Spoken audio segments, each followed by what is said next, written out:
In today's video, I'm going to teach you how to invite team members. By the end, you'll confidently bring new people into your workspace in just a few clicks while setting the right level of access for each person.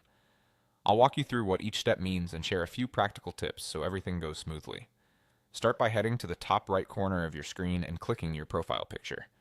This is your account menu, often shown as a small circular avatar.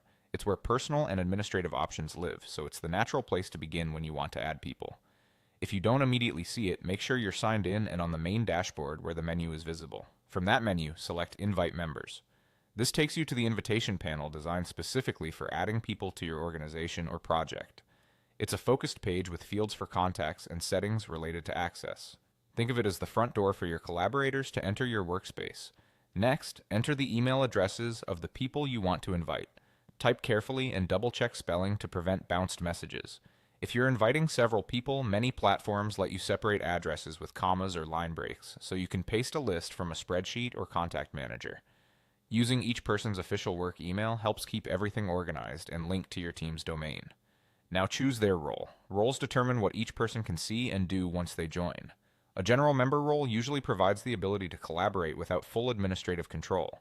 An admin role often includes settings and billing access, so reserve it for trusted team leads. A viewer or read-only role limits changes but allows visibility.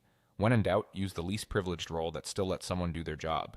You can elevate access later if necessary. Clear, intentional role selection helps protect your data and keeps workflows tidy. Finally, click Send Invite.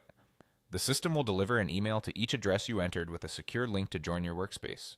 Your new teammates simply follow that link to get started, and their access will reflect the roles you selected. If an invitee can't find the message right away, give it a moment, as delivery can take a short time depending on mail servers.